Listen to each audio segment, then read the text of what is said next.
Okay, Michael, so before we talk about Nightmare on Elm Street today, I want to just begin by talking about A Nightmare on Pennsylvania Avenue. Oh, you see what I did there? Yeah, so Rudy Giuliani faces questions after compromising scene in new Borat film. Trump's personal attorney has indiscreet encounter with actor playing Borat's daughter in hotel room during pandemic. And of course, if you've seen the photo of him, it is hilarious. But yeah, I thought it was Danny DeVito at first. I thought everyone was posting like some out of context It's Always Sunny thing just to make fun of Rudy Giuliani. I didn't realize it was a real thing. Rudy.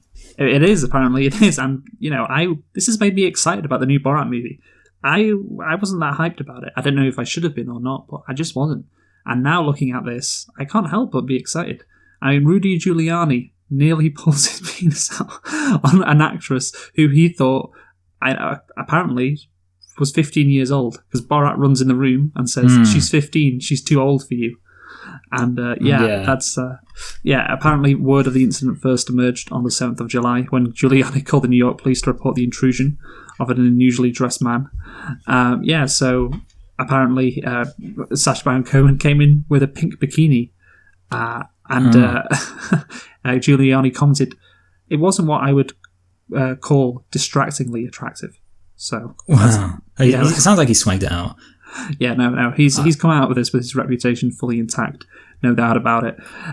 He's like a Berlusconi type, just like no matter what he does, it's just it's basically that's what we're at in politics. It's kind of ironic this will happen with Borat, because I feel like that's the new strategy in politics: just Borat your way out of things. If anything goes wrong, just be as crazy as you can possibly be. Yeah, no, and it's worked for obviously the guy who hired Giuliani, Trump, and it's worked for Giuliani as well. And yeah, I can't wait for the new Borat movie. I thought I was all done with, the impression of that Sacha Baron Cohen does when he goes, "Very nice." It's going to be back.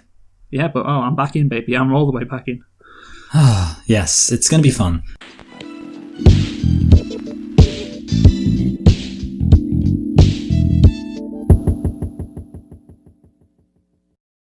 Hello and welcome to Select and Reflect, the movie review podcast where we look at films that have come out in the near and distant past, we give them a couple of watches and evaluate them beyond first impressions. I'm your host Michael, and I'm joined as always by my co-host Luke, and this week I am excited to say we are concluding our Spooktober. Look at some pretty scary films, Luke. I tell you what, it's been pretty hard to be going to sleep with all these scary films we've been watching, and I'm afraid it's not going to get any less scary, because today we are watching the spooktastic, the infamous, the creepadelic Nightmare on Elm Street. So Luke, why don't you tell us a thing or two about Nightmare on Elm Street? Sure thing, Michael. So, A Nightmare on Elm Street is a 1984 American supernatural slasher film written and directed by Wes Craven and produced by Robert Shea. It is the first installment in A Nightmare on Elm Street film series. Yeah, all of these movies, all of them, the last two movies that we've done, Halloween and Nightmare on Elm Street, they're a first in a franchise of about 28,000. Yeah, well, I wanted to do all of them, Luke. I thought it wasn't unrealistic to do a 13-part episode for Halloween, but you just wouldn't have it. You said, no, let's keep it to one. And I think history will show who was on the right side in this debate. Yeah, okay. Anyway, we'll get into who this movie stars now. John Saxon, Ronnie Blakely, Heather Langenkamp, Amanda Weiss, Nick Corri, Johnny Depp in his first film. I'll have you know, his first film, Johnny Depp.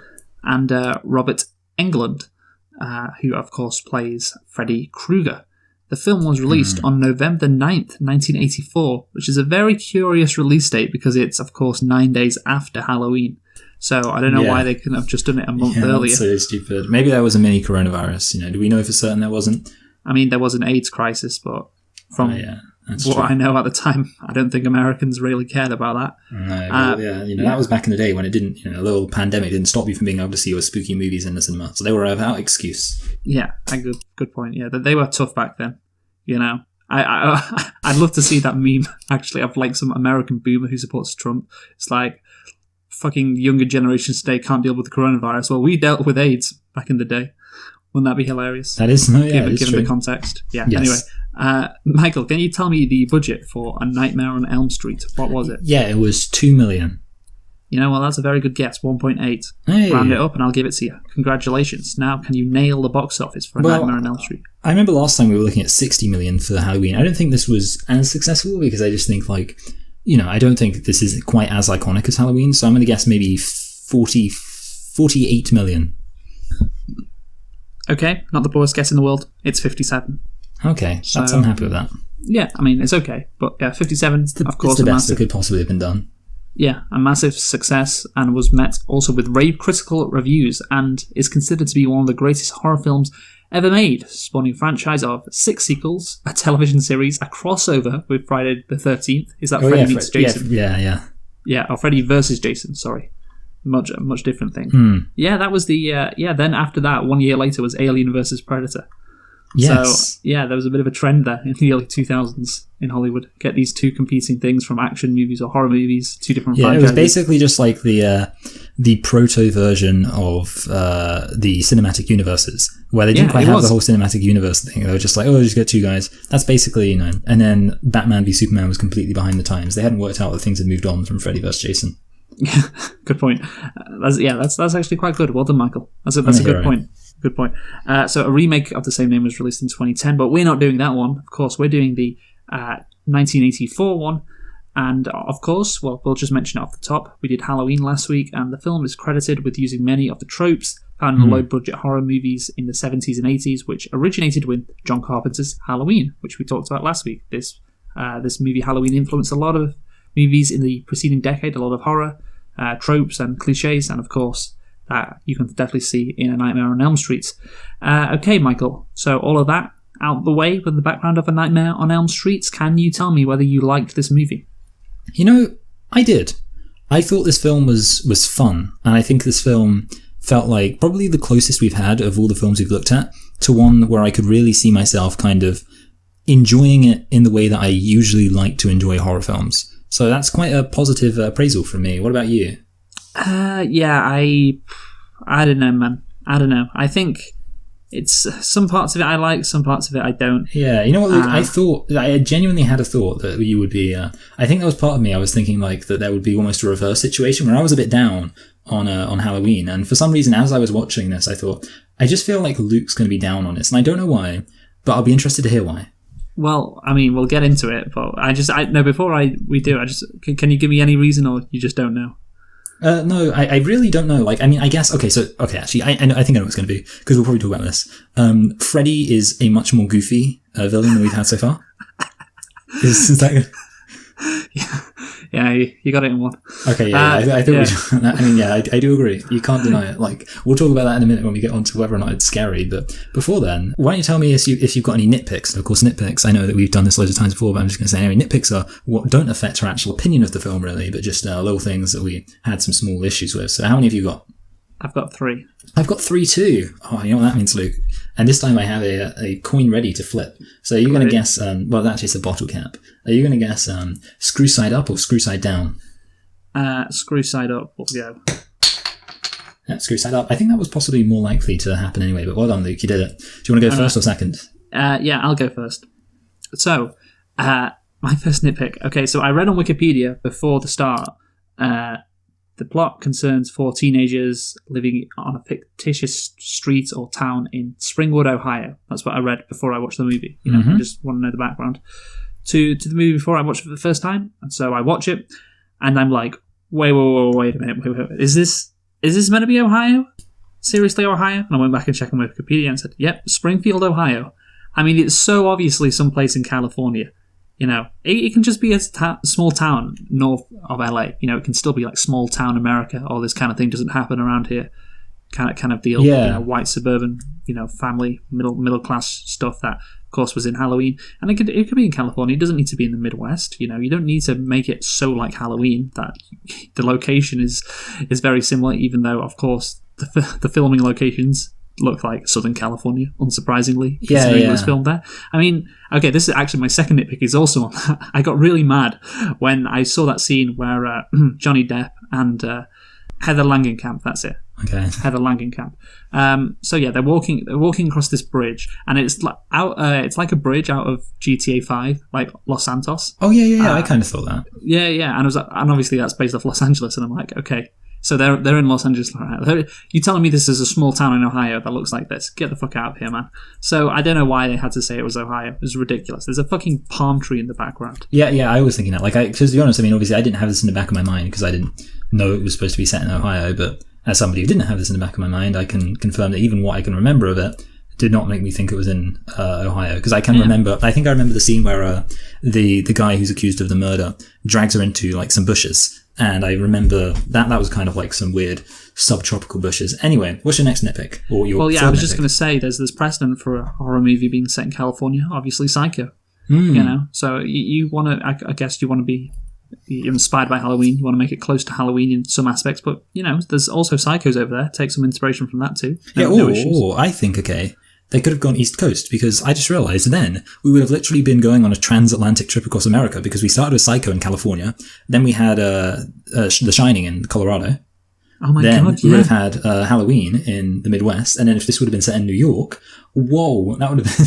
I mean, it didn't so look like exciting for us. New York. Yeah, anyway, did it? It would have to be Miami. Or Florida. Miami. That's not bad actually. Yeah. Yeah. Anyway, so that's my basically one nitpick, the location, and my other nitpick is that mum put up those bars real quick around the house, around the windows of the house. That's a good point. Yeah. So that was rapid. Like it was. She went to see her boyfriend, and then when she came back, mother boarded up the house. Great stuff. So those are my two nitpicks. She was well prepared for coronavirus. For sure. She would have had all the toilet paper. So my three are, first one's a general one, but it's like I've noticed, what's with these incredibly passionate English teachers in horror stories? Like I was thinking about it, and I'm sure this happened in Halloween. They were speaking about some kind of piece of English literature, and also I remember in It Follows they're speaking about English literature, and I just think, what is it about these horror films? And I guess it's possibly like the weird thing is you'd think it would be like a theme thing. It would be like, oh, obviously they're going to be sat in an English literature class. The teacher's explaining like some complicated stuff in a way, like talking about, I don't remember getting much into Shakespeare apart from just, you know, learning to read all the fancy old language. But, you know, these teachers get into some interesting stuff, and you think like it would be an opportunity to dunk the themes and be like, yeah, okay, we're going to have a teacher say something. But it's weird. It seems to be irrelevant to the film and the themes of the film. And yet a lot of these horror films seem to have these weird English literature enthusiastic teacher exposition dumps, and I just find it very strange. She seems to sleep in the beginning of the film more often than your average person. I don't know whether or not this is just like the timing being weird, but it seems like she is sleeping, then she goes to school, falls asleep in class, then, and I realize she's not getting much sleep, but it's just kind of funny to me because then she goes home, falls asleep in the bath, and it's just like, but then apparently later on she says she's gone 7 days without sleep. I don't know if she's exaggerating, but, and then finally I thought it was silly that one time when she's trying to stay asleep, she's literally watching a horror movie, and you think, if you were like really scared, I don't think you'd be watching a horror movie to, you know, because to have that in your mind, I think you'd be watching. No, it's perfect. You think because it would keep her awake? Yeah. See, I'm thinking that, but I just, you know, like, I feel like she's staying up so long that she's past that psychological trickery. I mean, yeah, maybe you are right. And to be honest, you know what, Luke, I will concede that. Okay, yeah, it's fine. I did think about that and I wasn't convinced by it, but now that I've heard you say it, I am conviensed. Okay, that's good. My powers of persuasion once again comes to the fore. So anyway, let's get now into the development of this, or the concept / premise, because I really do like this concept. Yeah, I like it too. Yeah, a bit of background. A Nightmare on Elm Street contains many biographical elements from director Wes Craven's childhood. The basis of the film is inspired by several newspaper articles printed in the Los Angeles Times in the 1970s about Hmong refugees, that's how you pronounce it for sure, who, after fleeing to the United States because of war and genocide in Laos, I wonder how that happened. Cambodia, it goes on Cambodia and Vietnam. Yeah, I wonder what went on around then. Suffered disturbing nightmares and refused to sleep. Some of the men died in their sleep soon after. Medical authorities called the phenomenon Asian death syndrome. Oh dear me. Imagine that. Yeah, that's the even less politically correct term for the coronavirus. That's what Trump should start calling it. Got this terrible case of Asian death syndrome. We don't like it, folks. We really don't. Asian death syndrome, they call it. Oh dear. Creepy Joe's going to get you in your sleep. Oh, that's good. Yeah. The condition there's the debate tonight, actually. Yeah. So let's see if he calls it that then. The condition afflicted men between the ages of 19 and 57. 58 was too high, just 57. Yeah. And was believed to be sudden unexplained death syndrome or Brugada syndrome, or both. Craven stated that it was a series of articles in the LA Times, 3 small articles about men from Southeast Asia who were from immigrant families and had died in the middle of nightmares, and the paper never correlated them, never said, hey, we've had another story like this. So yeah, he picks up this thing that inspires him, this concept of people dying in their dreams, and it is incredibly. Yeah, another white guy taking the suffering of these minorities and using it to make his story. Yes, culturally appropriating the lived experiences of the Southeast Asians and their suffering. Yes. Oh, Craven! How Craven from Craven? It's so funny. Is his name really Wes Craven? Because maybe we should have mentioned that as because it can't be, surely. That's like a insanely good name for a horror movie director. Well, it is. What can you say? It is. Whoa. Normative determinism. Very apt. So yeah, yeah, that's interesting. Like people dying in their nightmares, and it actually happened. That's a true story. Wow, that's spooky. That's scary. Based on that, they could have done that thing horror movies like to do, based on a true story. Probably the most based on a true story any of these horror movies have actually ever been. I mean, the Kruger thing is, that's an additional thing which it isn't. Yeah. Oh, you know what they should have done? Not why those immigrants died. This film could have got some serious. So they should have made a Kruger a Vietnam vet. Oh, that would have solved all their issues. Okay. Then it would have been way more direct. He's a Vietnam vet. Yeah. Okay. It's I'm gonna get you, Charlie. Sounds like a good sketch idea. Kruger Vietnam vet. Although, anyway, people would have to know the very esoteric origins of the premise in order for them to get the sketch. Yeah, I know, but it is an interesting premise really or origination from this. And yeah, I mean, this person, Kruger, murdering people in their dreams, it's clear that I think based on this story, which I'd never heard of anything like this, dreaming is probably an unexplored thing to people in general in life. And this is so it's a great for Craven to take this thing that he's read. I guess, you could say it's this kind of fell into his lap, but he still created this idea, which of course has some basis in reality.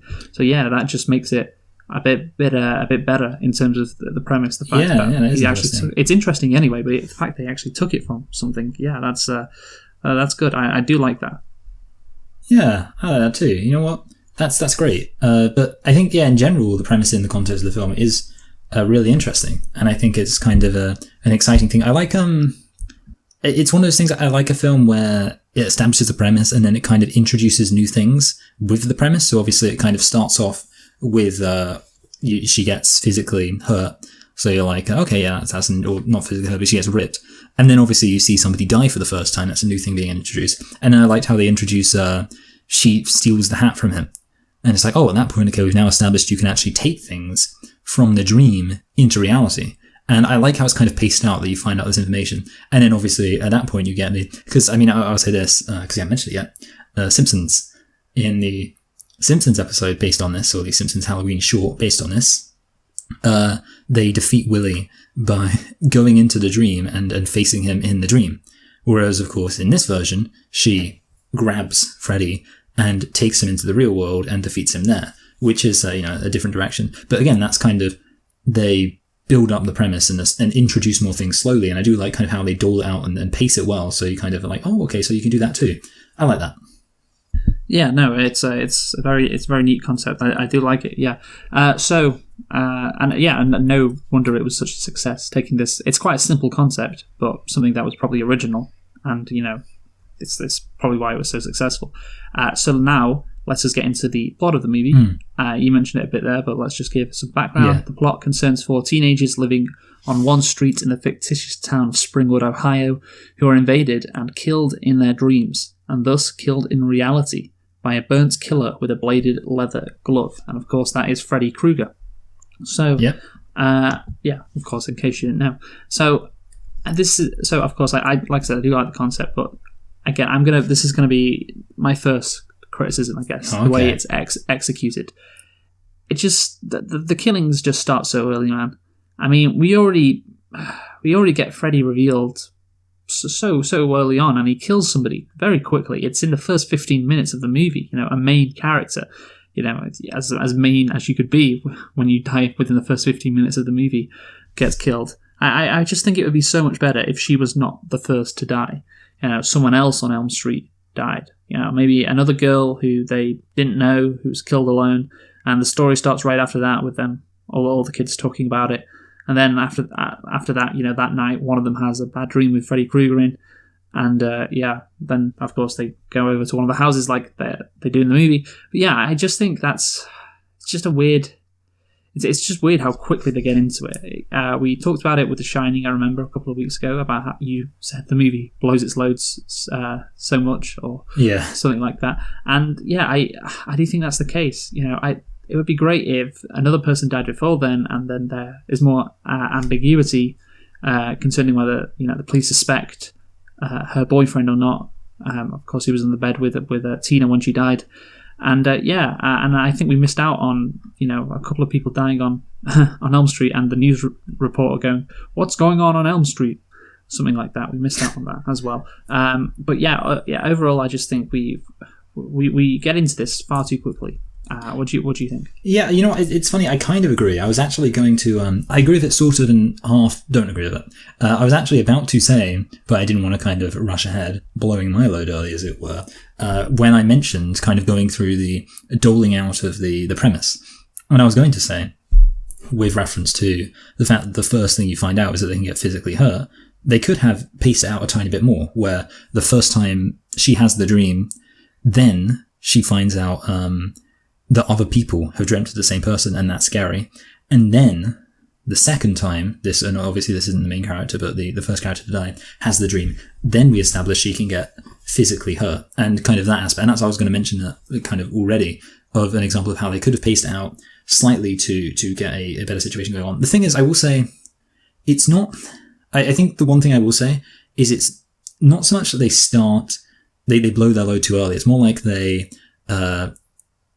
go thrust in a bit too quickly, So it's kind of like, it's not, because I will say this, by the end of the film, I think it's one of those things where you're kind of over it. So with, for example, The Shining, the problem is it's blown its load so early, and then after that point, it's almost like the entire film is, okay, we already know all of this, Bob, we already know he's going to go crazy and all that sort of stuff. In this film, it's more like, it happens very early, and you're like, oh, they really could have got another 10 minutes of story by doling it out a bit slower. But to be honest, from that point onwards, I'd say the pacing is fine. So it's kind of a case of, I agree with you that the first 15 minutes could have easily been the first 25 minutes, and whether or not you want to do that with having another anonymous character die early, or having no character die early and kind of just ramping up the tension a bit until the death. But ultimately, once you've hit that 50-minute point and you're like, oh, that happened quite fast, at least from that point onwards, for the rest of the film, I don't think that the fact it was fast in the beginning negatively affects the rest of the film. And I will say one slight benefit is I do think it makes it more surprising, which is arguably a nice thing, when you're kind of like, oh wow, she's dead. Like, I wasn't expecting her to die, and you obviously weren't expecting her to. And obviously there is the trade-off of, well, maybe the reason we're expecting it is because it's a bad idea to have her die that early. But at least in the context of a horror film, we do get that sense of shock. So I kind of mostly agree with you, but I'm a bit more batting in the film's corner. Okay, fair enough. So after that, after you have the opening, Freddy tries to kill Nancy, and her parents, of course, figure out what is wrong with her. They try to work out why she's a bit crazy, and we get some backstory regarding Freddy. I know I've skipped over quite a bit of the movie here, but that's fine. No, yeah, I think this is an appropriate place to get to. Yeah, because it is just basically Freddy tries to kill Nancy, and Nancy resists. So we find out that Freddy was a child murderer. Which sounds much scarier than the actual movie, to be honest. Yeah, that's actually quite funny. Yeah, I never thought about that, but that's so true. Yeah, but it's like when we discussed The Shining last week, and I said that Jack Torrance was abusing his son. Yeah, and I said that's probably the scariest thing in that movie, that concept or that thing actually happening. And of course they don't show it, but yeah, it just shows. That's a bit that's really bad, isn't it? But that's the thing, like. Of course, horror movies, they are going to be fun as well, so you can't really show Freddy Krueger murdering children, even though that, I think, objectively would be scarier. But anyway, we learn that Freddy Krueger somehow got off after murdering 20 children, which I do not believe could have happened, I'm sorry. I mean, if the search warrant was in the wrong place or something, I'm sure that the state of Ohio, could change the laws so a guy who murdered 20 kids did not get off on a technicality. I assume they could do something like that. Yeah, because you think about it, because you hear about people getting off on technicalities, but usually it's never for like insane things like massive miscarriages of justice. Yeah, literally killing 20 kids now. Yeah. I mean, he'd be maybe not world famous. He'd be famous in America, certainly, for doing that, because this was before serial killers. Well, assuming he did this probably in the early 70s, late 60s. That was around the time of Charles Manson. So Yeah. he would have been like famous if he's killing 20 kids for sure. So yeah, I can't believe he would have got off on a technicality. But anyway, what I found, I have to say, absolutely hilarious about this is the mum tells the story about how a bunch of apparently middle-class suburban parents were going to a warehouse and murdering this guy. You know, I can imagine a couple of them, but like all of them, including Nancy's mum, like going over there to murder this guy. And yeah, pretty stupid for him to go back there once he gets off. But anyway, I and then there's this moment where then the mum reveals to Nancy that she took his knives, or his glove knives. What a strange thing to take. Why did she do this? And I assume, by the way, none of her kids got killed either. You know, like she talks about, you know, kids dying to this guy, but yeah, so she's part of the people murdering, even though, you know, she hasn't had any of her kids murdered. But then she It's takes a typical his knives. Karen, am I right? You know, it's got nothing to do with her. The original Karen, for sure. But yeah, that's the thing. Why did she take the knives? Why would you do that anyway? Why would you take the knives and bring them back to your house when none of your children died? Why, even if they did, why would you do that anyway? Like, wouldn't you want that like as far away from your house as possible? What the fuck is that? I don't understand. That was so stupid to me. I had to mention it, and that the whole thing is kind of dumb, but especially that, man. What do you think? Well, yeah. See, I kind of agree with her. I've got like different thoughts on it. The whole thing. And basically, that whole reveal, I think the first thing that stuck out to me about it was, and this is not quite as much of a, I guess, criticism of the logic of the film, but I did find it interesting because, again, going back to the Simpsons episode, before I'd actually, because this is one of those films I'd never seen before we decided to review it, and going back to the Simpsons episode, in the Simpsons episode, it's kind of established that Willie is a victim engaged in a righteous crusade against the people who, and obviously it's all comedic, but the people who essentially were their incompetence and their callous disregard for his life ultimately led to his death. And I was kind of thinking that's what this would be. Like, I was thinking, because that was obviously what was established in the Simpsons episode, it would be a similar thing of either one of two situations. Either one, perhaps some of the kids had even killed Freddy in an unjustified way. Like, maybe, for example, it would be sort of like, obviously kind of accidentally, but maybe, you know, Freddy used to be a kid who got bullied, and one day they accidentally, you know, they were bullying him, but like they locked him in a room or something. Like, you know, we took him to this old abandoned furnace or something, you know, this old abandoned industrial estate, and we locked him in there as a joke. But then one of the kids started a fire, and then he died, and now he's come back to haunt us. So it's kind of like, oh, so they're kind of culpable, you know, they were bullying him. That would be interesting. Or anything like that. And I was thinking, that's what I was kind of expecting. I think that would have made it more interesting. And I do like things that make the film more interesting. Because as you establish, it's kind of like, it's a bit boring. Because it's like, oh, this guy who's killing loads of children. Oh, you'll never guess what his backstory is, Luke. He used to kill loads of children. It's kind of like, okay, it's, you know, whatever. And yeah, regarding the fact that how that all works, I think there are loads of logical problems there. And I kind of agree with you that it all feels a bit like, oh, so he killed loads of children. And also, like, I don't know, they could have had more lore about it. I guess it's kind of just a random thing, but, like, it's weird because in the Simpsons episode again, Willie says to them, you know, I'll strike where you can't. I can't do his voice, so I'm not even going to try, but I'll strike where you can't protect them in their dreams. It's kind of like it's established that you've got this reason for it. In this film, why does he have this bit, you know, I'm kind of splitting hairs, but I guess you were kind of a bit too. But basically, it all feels a bit weird. And then speaking of weird, and this is the other thing I find strange about it, once they've established this, the parents are still nonetheless very unbelieving of this whole thing. So even though, like, these people have all died, or, like, you know, 2 people have died in very suspicious ways, and later 3 people have died in very suspicious ways,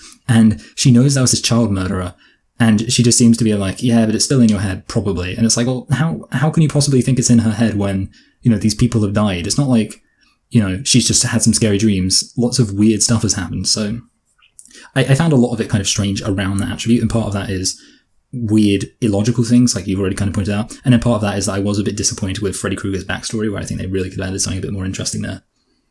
Yeah, no, I do agree, yeah. It could have been a bit more interesting, yeah. So let's get on to the end of the movie. Okay. Of course, what do you mean? Well, I wrote down one word, 2 words actually, that I thought were relevant to the end of the movie, and we'll get into it in a bit, but I wrote down Home Alone. Because... Yes. Yeah, this inspired Home Alone, for sure, definitely. Yeah, it is like that. So obviously, Freddy Krueger gets taken out of the dream world, whatever it's called, into reality, and Nancy, like you said, has some traps laid out for him like in Home Alone, and he's getting hit in the head by a hammer. Like, he's getting lit on fire. It's so comedic, and it's just like, it's just insane. Yeah, I know, but it's okay. We'll get on to scariness in a bit. Yeah, it's fine.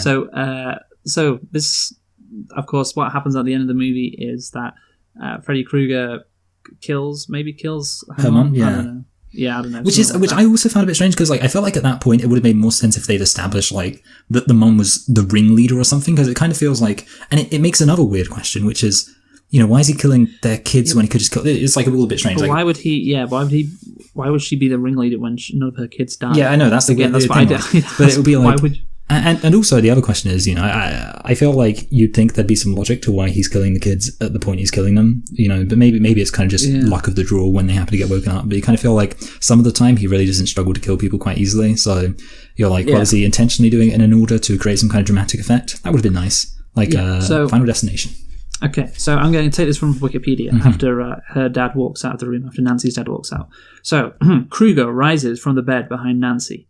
Nancy realizes that Krueger is powered by his victim's fear, and she calmly turns her back to him. Krueger evaporates when he attempts to lunge at her. So that's from Wikipedia. So the point I want to talk about is when it says Nancy realizes that Krueger is powered by his victim's fear. How does she realize this? It seems like all of a sudden she wants to kill Krueger in reality. That's her main goal. Yeah. So if anything, that kind of implies the opposite too. Like, she's literally the thing up until that point is she's like acknowledging that he really exists. Yeah. So she switches on a dime, and now, I'm not afraid of you. Kind of like, like it. Yeah, exactly. That kind of thing. But I mean, that's fine. I don't have a problem with that. But she just all of a sudden has this idea. No, yeah, and also the fact that it's feels so shoehorned. Yeah, it's inconsistent with how the film begins to establish it, because it's kind of like the film has established the whole direction the film's going in is bringing him into the real world. So as you kind of already pointed out, having it be like, you're just a dream, you're not real, is completely contradicting what they've kind of set up about who he is and how he can be defeated. Yes. And also it feels a bit like there is a part of it where it feels a bit childish to have the way the villain's defeated. Like, this is kind of how I felt about it, and I didn't hate it, but basically it does feel a bit childish to have the villain be defeated by the kind of mental willpower of the children involved. And then I don't know, I kind of want to talk about the very ending. I don't know if you're ready to talk about that yet. Yeah, well, okay. Not quite just yet, but it is a bit itty, and it's fine, but it's not that great, and I think it would be better if she went to a therapist, or her mum took her to one of them, and she got that concept from there, like, oh, maybe you're just scared of this person, because you're scared of her. I don't know what. I mean, the thing is, they also could have worked in, because obviously, like I said, there's no explanation for how on earth. Like, I'm kind of thinking of a Child's Play. I don't know if you've ever seen it, but basically, the premise of Child's Play is incredibly goofy. But it's that a criminal is about to get caught by the police, and he gets shot by the police. And as he's dying, he stumbles into a toy store, and he says a voodoo chant. And it's explained why he knew voodoo later on, which is great. But he does a voodoo chant to transfer his spirit into a toy. And you can be like, okay, that's really stupid. But at least it's kind of an explanation. So you're like, okay, I understand what the rules are. It's like, oh, it's voodoo. So it would be kind of nice if they had that kind of thing of what are the rules? How did this come to be? And then obviously when she says, I can defeat him by just pretending he's not real or whatever, you'd be like, okay, yeah, that's kind of a thing which I can see making sense. Yeah, I don't know how all of a sudden she just realizes it, out of the blue. If she had that concept in her, I'd get it. It would work with the theme more, but she doesn't.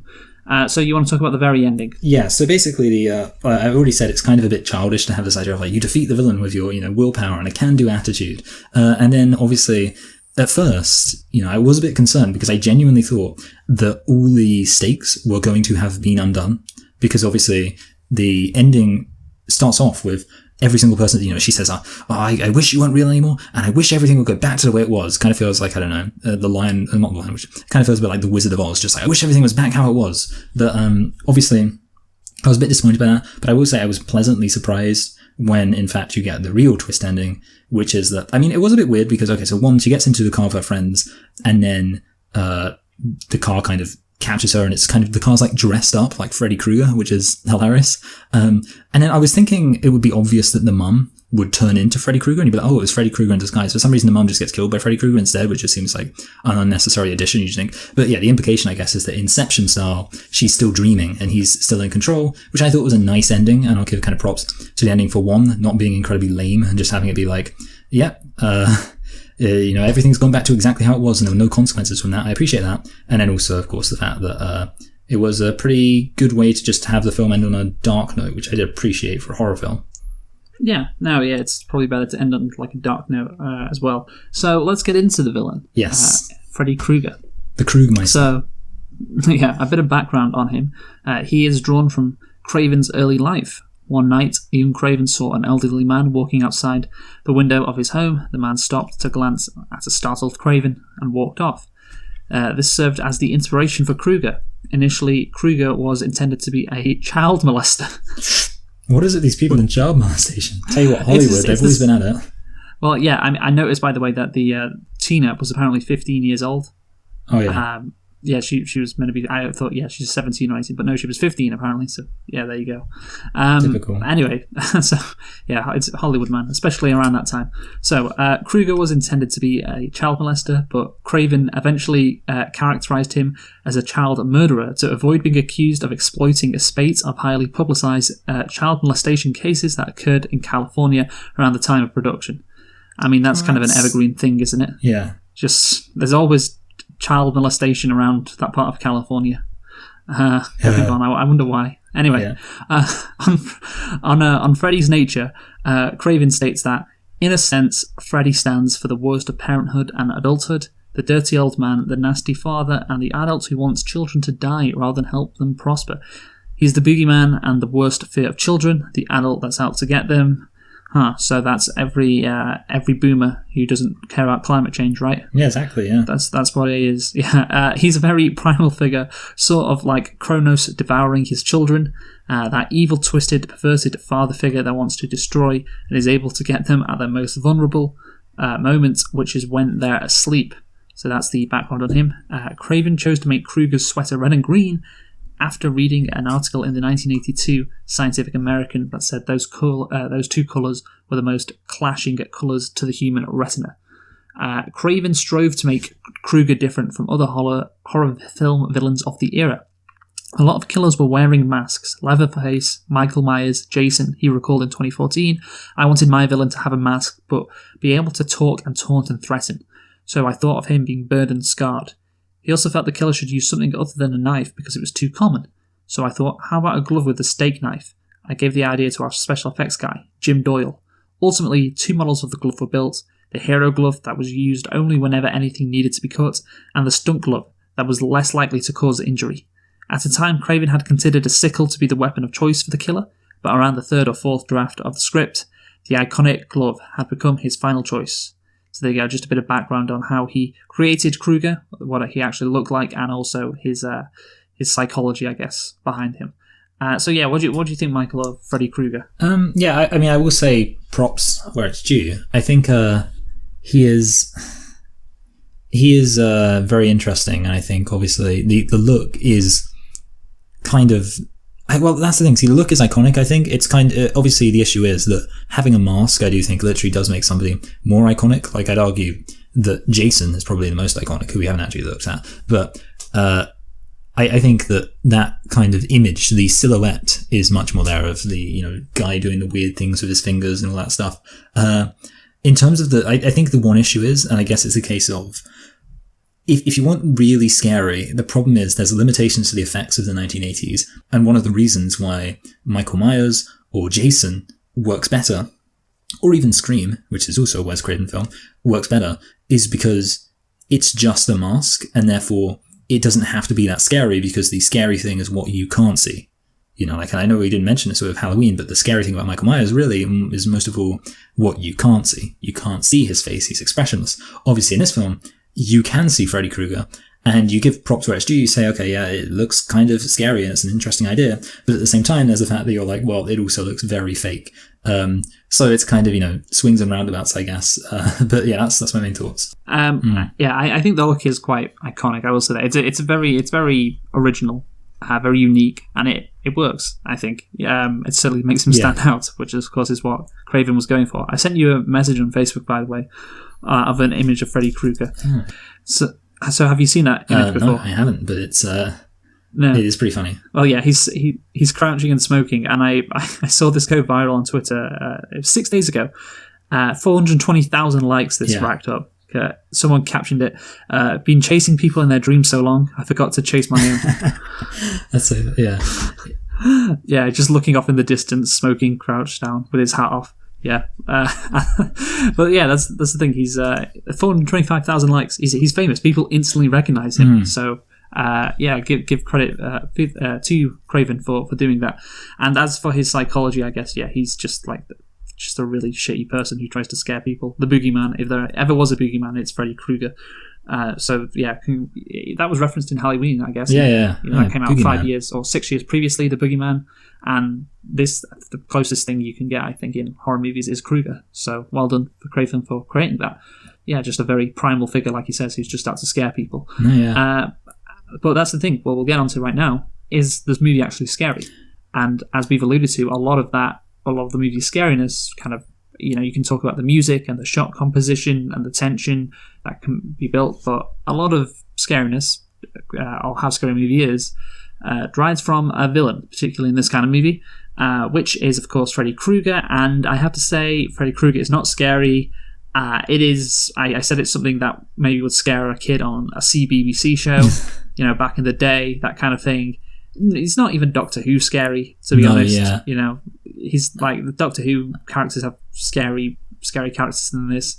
And we praised his, like, I guess, his look and everything, but it's just not. And the music is quite famous, actually, in this movie. The theme to Freddy Krueger, but it's very energetic. It's very crazy. That's how I describe the music, and that doesn't strike me as very scary.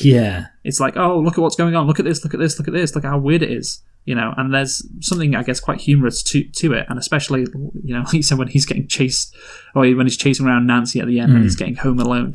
You can't help but just laugh. I think I laughed like not laughed, like just chuckled quite a few times throughout while watching him, because he's just like he is goofy, as you said before. He is goofy, and I can't help it. I'm sorry. He's just not scary. My apologies, Michael. No. I mean, I pretty much agree. I think that Freddy Krueger. There are scenes of him running around. It does seem like he's having fun with it, which is appreciated, but it's a bit silly. And you compare generally speaking, it almost feels like it's kind of, and I guess it's kind of the funny thing about him being a child murderer, because it feels like the backstory is almost jarring with how not intimidating he seems. And definitely, I think it is a case of and I've often said actually about horror film villains, a lot of the time they're very scary until it comes time for them to be defeated. So, and you see this with It Follows, you see it with It. Like, these are films where it's like, and I'm not saying these people are horrendously scary in those films, but they're pretty scary, they're pretty intimidating, and then it comes to them actually being defeated. And a lot of the time they're just defeated by blunt force trauma, and, which seems like a very lame way to kill a horror villain, just whack them on the head. And it seems to be very effective. In fact, actually, a lot of these films we've looked at had characters be whacked on the head. Of course, Jack Nicholson gets whacked on the head, and Halloween guy Michael Myers gets whacked on the head. They love it. And again, it's just a weird thing to imagine, like actually encountering someone who's supposed to be a horror movie icon, you just go and then he's down. So so definitely I think he loses a lot of credibility when it comes to that final scene of him just getting screwed over. His cred must have been on the floor. He's walking into like a bar with Michael Myers, Jason Voorhees, fucking Jack Torrance, just all of it. Well, obviously I don't know if Jack Torrance really qualifies really as one of these like horror villains, but because he's just meant to be a normal guy, so I don't have any weird power or anything. But and they just people are just mocking for, you got fucking Home Alone. I get maybe they wouldn't know what that is if it came out. He's just like, well, what does that mean? Home Alone.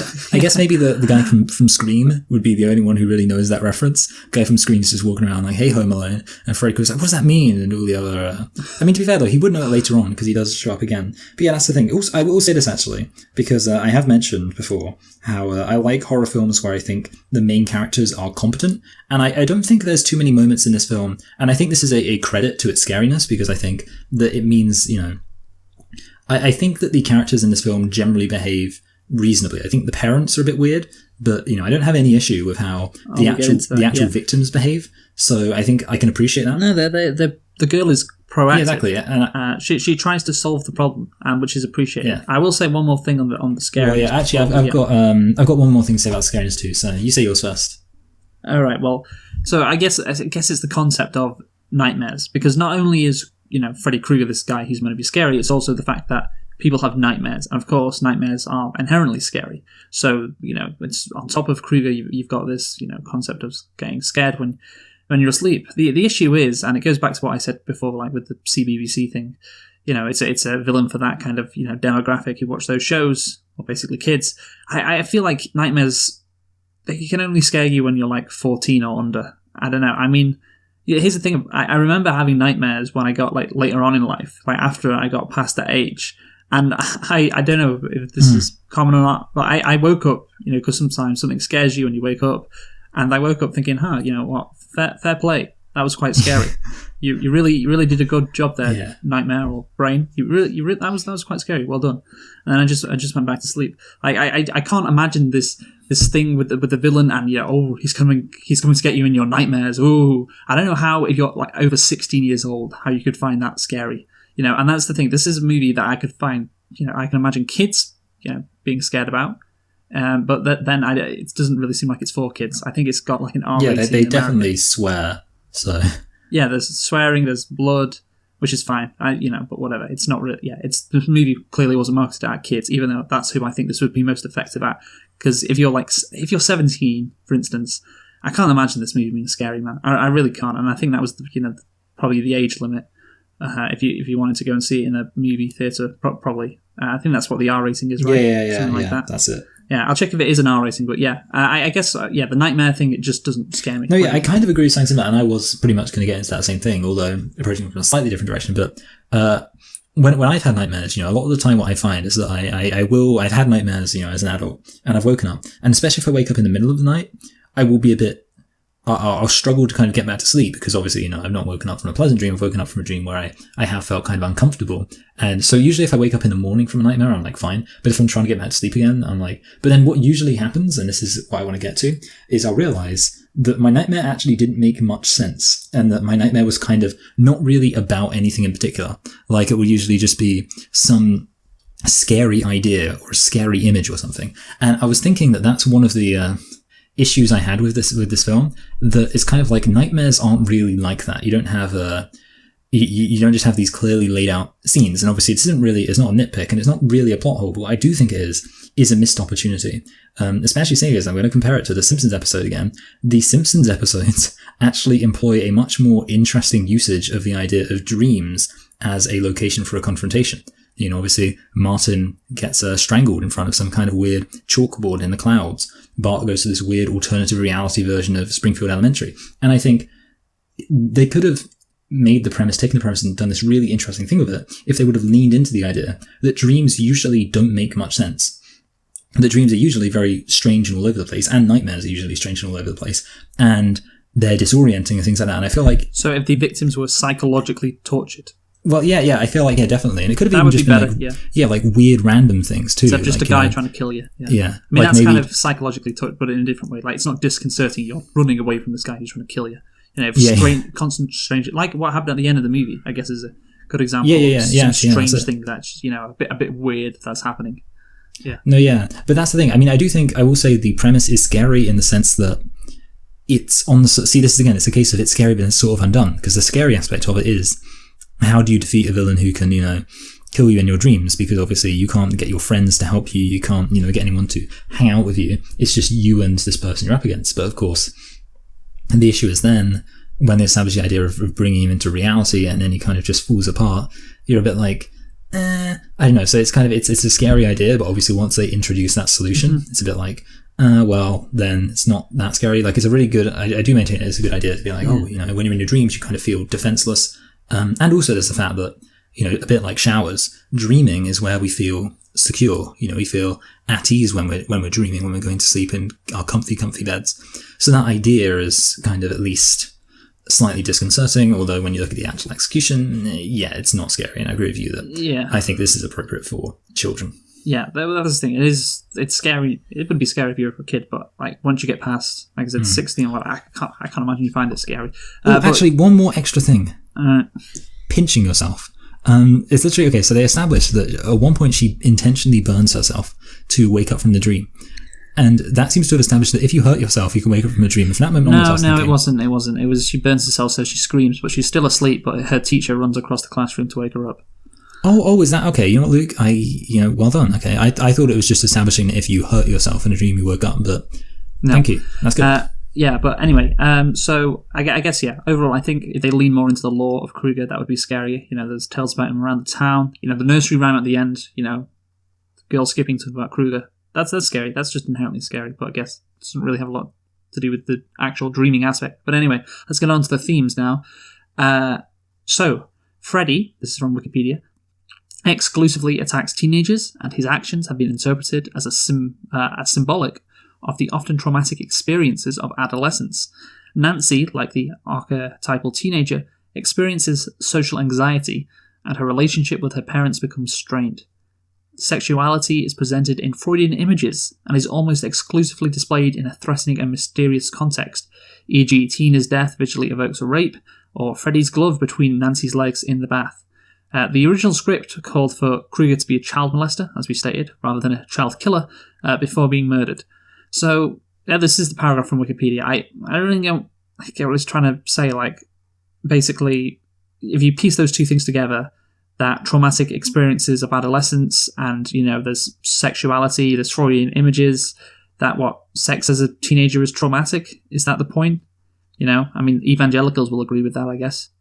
It is weird. I do definitely think that the point about there being weird, but the thing is, as I said before, I think that there being an association between sex and violence is very common in all slasher movies. So yeah, it just, it's not really a specific thing to this film. It's just really a trope of the genre. It's just a trope. Yeah, I guess that's regarding how it intersects with the whole adolescence is traumatic thing. Yeah, I don't really know how that necessarily relates either. Yeah. So I think that's just cliches. Like we talked about it before. Halloween had laid the foundations, and this is taking some of that. Teenagers who are having sex or sexually promiscuous get killed. This just happens. That's a trope of horror movies. Other point of view, or maybe not point of view, another point on the themes. From Wikipedia, Wes Craven has explained that the notion of the screenplay is that the sins of the parents are visited upon the children, but the fact that each child is not necessarily struck with their lot is still there. Robert Englund observes that in Nightmare, all the adults are damaged. They're alcoholic, they're on pills, and they're not around. Blakely says the parents of the film verge on being villains, Englund adds. The adolescents have to wade through that, and Heather is the last girl standing. She lives. She defeats Freddy. Wait, is she called Heather or Nancy? Oh no, that's the fucking actress's name, Heather. Okay. Sorry, I got confused then. Yeah, she lives and she defeats Freddy. Langenkamp agrees. Nightmare is a feminist movie, but I look at it more as a youth power film. I do think that's probably the more likely outcome. It's a movie, I guess, about how teenagers struggle with growing up with adolescents when there isn't, parents to help them. Although that also, I have to say, reminds me of It again. Like the idea of the youth going off to deal with it themselves. Without the parents. Yeah. So yeah, I mean, I looked on Wikipedia and the movie was, I guess, kind of compared a bit to Stephen King novel. They said it was Stephen King-esque, and of course Stephen King wrote it, so that's not surprising. But yeah, I guess, just how shitty adolescents can be if you don't have a good support from your adults in your life. I guess that is the message. That's pretty simple. Although it's slightly weird because obviously the parents, the actual thing they do, and this is where it gets back to what I was saying about how it would be more interesting if Freddy was a victim. And I'm not suggesting set the parents up as intentional murderers, but like I say, the parents maybe bullied Freddy and were mean to him, and in some kind of accident Freddy died, so the parents could be, and that would make more sense because as things happen, the parents, obviously I don't believe that you should do mob justice against anybody, but I think in a certain context, you could argue that killing a child molester is not something which should be considered morally reprehensible. Obviously, you can criticize it from, a judicial perspective, but yeah, it's like not this evil thing. So it's a bit strange that that's kind of the sins of the parents. Obviously, I realize the parents have other sins like the alcoholism. Yeah, no, and things like you're that, right. Yeah. I totally agree, and it would, I guess that would enhance the theme too. Maybe it'd make Freddy slightly less scary if he's the guy that was bullied. But yeah, that's kind of the weird thing. Yeah, I think the thing is, basically they'd have to scary now that he's damaged. Like he's they could tattoo damaged on his forehead. He's hashtag damaged. Was there a hashtag before the damaged? Suicide Squad? Yeah. Was there a hashtag before the damaged, or did it just say damaged? No, I think you're confusing Joker with Blurred Lines, Luke. It's a common mistake people make. Right. So yeah, that's it. I guess the themes. Michael, we shall now get into the conclusion. I think, is that okay? Yes. Unless you got anything else to say. So do you want to go first? Yeah, I guess I do. So overall, this film it's a weird one because in some sense, obviously, is it scary? No. But obviously, the thing is, I would say this film is entertaining, and that's kind of the weird thing about it. And the problem is, I think, when we're talking about scariness, it has to be borne in mind that how many films are really, really, truly scary? And I think the answer we've kind of arrived at in most cases is, well, not really many. If you're an adult human, you're probably not going to be properly scared by something. And in this case, the film isn't scary, but also, do you want to be scared by things? I would argue that, you don't want to be terrified of something. You want to have something which is entertaining to watch. And I do think this film is that. Now, and based on that, I think it is a really interesting premise. I think it is an interesting idea, and I do think that the character is interesting, and also I think that the fact that the main characters are so proactive, the fact that you can kind of actually see interesting things being done by, proactive things being done by the characters is an extra thing on top of it, as a cherry on the cherry bakewell. But the issue is, of course, that, well, is the goofiness kind of a drawback? Yes, sort of. But then at the same time, it does make it more entertaining, so it's almost, a literal swings and roundabouts situation. Of course, Freddy would have been hanging around a lot of swings and roundabouts back in his heyday. And apart from that, the only issue left, I think what I'm upset by, is the missed opportunities when it comes to, they could have done something more interesting with Freddy, especially with regards to the themes. They could have kind of done some more interesting things in terms of how they doled out the information, and certainly they could have given us more information so that when things happen in the film, you're like, oh, okay, so that's, why Freddy can do these things, so you're not just confused. I don't know if all this stuff is established in the sequel, but either way, I am going to give this film a 6, which maybe seems a bit generous for a film where I've dumped on it a lot, but I do think really a lot of it comes down to entertainment. It is entertaining, it is enjoyable, and like I say, if you're an adult watching a Halloween film, are you really looking to be scared? Probably not, because nothing's going to scare you, but what you can do is watch this film and be like, okay, this is good. And it's not just laughing at it like a so bad it's good thing. It's enjoying it because it is well structured. The premises are interesting. The plot is interesting. The deaths are kind of entertaining to watch. But yes, also the goofiness is quite funny. Overall, though, it's not going to be a high 6. It's going to be, I'm going to put it below Mr. Smith Goes to Washington and above Ocean's 11, which is a quite low 6, but like I say, it's not a terrible score. So there we go. Okay. So I am going to, again, probably say this is, I'm probably going to give it around what you gave it. Do you say you give it a 6? Yeah, I gave it a low 6. Yeah, I'm going to give it a 6 as well, I think. I was thinking maybe 5.5, but yeah, that's a bit too harsh, I think, yeah. I'd say, is it scary? No, of course. We've been over this. It's not really. And it's, it's entertaining, like you said. You think it is. I don't think it's that entertaining. The premise is good and was original for the time, obviously, and I do like the concept, but I do think things could have been executed better as we've gone through. And you've given some good ideas on that, I think, as well as my ideas.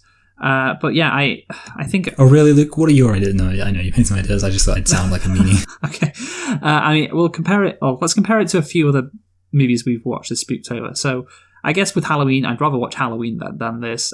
Maybe it's just because Halloween was a classic movie that was influential. So maybe I guess that's why I'd like it more than Nightmare on Elm Street.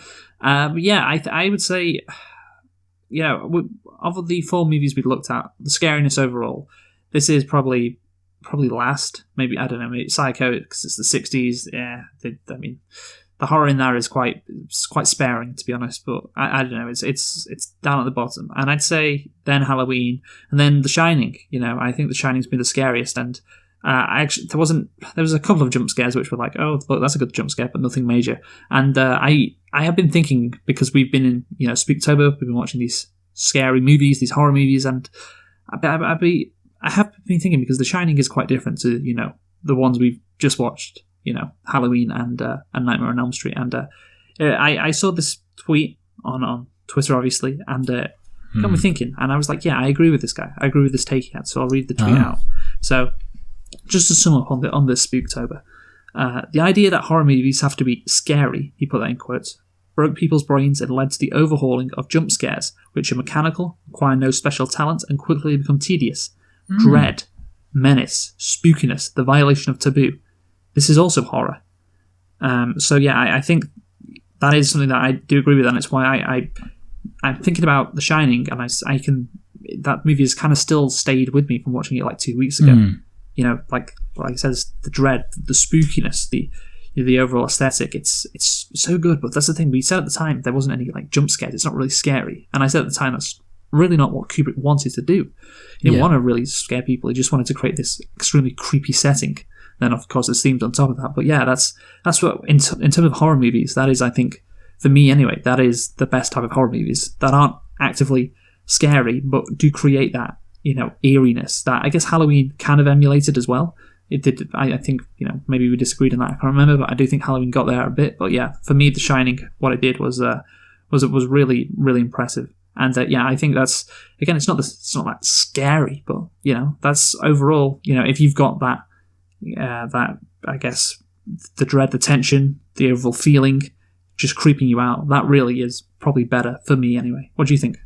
Well, yeah. So basically, I really do agree with that take. I mean, I do think that, the idea of trying to make films scary, I do think is a bad thing. And that's kind of why I was saying that I don't think it necessarily matters as much as you might otherwise think it does. Because I still remember a film that genuinely is really scary to me to this day is The Unborn, and it's because there's like loads of jump scares in it, and there's loads of like creepy moments. Like there's just this scene of someone with their head spinning around, and it's like gross because you can hear their bones. And it's still like, I remember it to this day. But The Unborn is not a good movie. It isn't. And I think the reason why it's not a good movie is because, as was pointed out, every single scary thing done in The Unborn did not really require talent.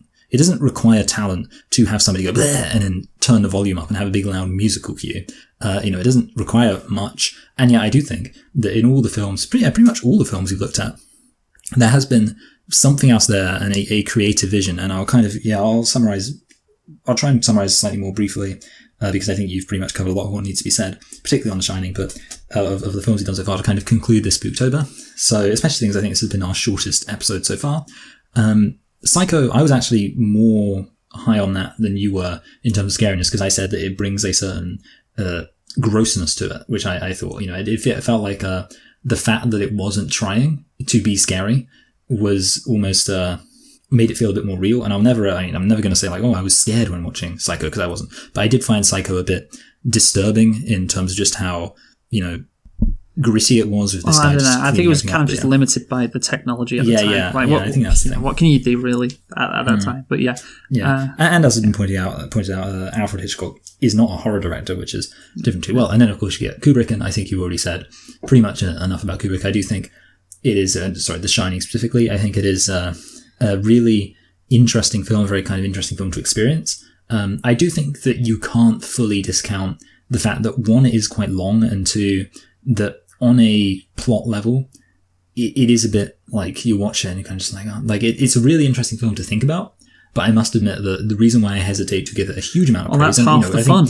It is the highest film we've rated so far. So, the highest film we've rated in terms of the horror films we've looked at this time. So obviously that is praise. But I do think obviously there is, I genuinely, when it comes to watching it, I always do think like about halfway through, I think, okay, I mean, it's fine, but it's a bit, whatever. But I do think that it's a really it's a film that stays with you, which maybe is a good thing, because I think it's not a film you necessarily want to watch over and over again. So the fact it stays with you means you don't have to watch it over and over again. Brilliant. Regarding Halloween, obviously I was a bit more down on Halloween than you were. The one thing I didn't like about Halloween, compared to Nightmare on Elm Street in particular, was that with Halloween, my issue was I felt if you didn't find it scary, I personally found it sort of boring, which sounds, like basically if once you don't find it scary, for me with Halloween, it's just like, it's not as entertaining to watch because it is all kind of a bit slow. And I do think that there is some interesting stuff there with the atmospheric stuff about the suburbs, but I just don't think there's enough there to make for a really entertaining horror movie. I think it's not quite, I guess, schlocky and high intensity enough to be an entertaining horror movie, and yet it's not quite artistic and atmospheric enough to be like The Shining. So it's kind of, unfortunately for me, it kind of lies The Shining levels. on an unfortunate kind of Goldilocks zone. But overall, I mean, I didn't hate it or anything. I just thought it was a bit disappointing for me. And yeah, obviously, Nightmare on Elm Street, we said plenty about that. So yeah, and hopefully at some point we will return to the slasher genre, because I think it's the greatest films ever made. Yeah, no, for sure, Slashers. for sure. We didn't do Friday the 13th. We haven't done Scream. As mentioned. Yeah, no, I haven't done Scream either, which we will do next year because it's the 25-year anniversary. So it came out in yeah. 96. Yeah. But yeah, that's it. We have been selecting and reflecting. Oh, Texas Chainsaw Massacre. Yes, as well. Yeah. It was 74, I believe. So yeah, that was it. We've been selecting and reflecting on A Nightmare on Elm Street and indeed on Spooktober. That is it. That is it for another year of spooky movies, even though the next movie we will do will probably talk about it actually before October the 31st, but whatever. And what is going to be that next movie, Michael? Oh, this is a weird one, isn't it? Irresistible. Yeah, sorry, I'll say Have you seen it yet? Yes, I have. I did. I watched it. I thought, I'll get out of the way. And I thought it was, I mean, no spoilers, Luke. No spoilers. It was a movie. So yeah, we'll be looking at Irresistible next week. And yeah, that is it. We've been selecting and reflecting on Nightmare on Elm Street and Spooktober for another year. It's over. Let's hope next year, it's better. And I just mean in terms of the actual, getting excited for Halloween instead of getting constantly locked down like my area of the country is at the moment. Yeah, because you're from the north. So join us next week for Irresistible. Who have you been, Michael? I've been Michael. I've been Luke. Thanks for listening and goodbye. Goodbye.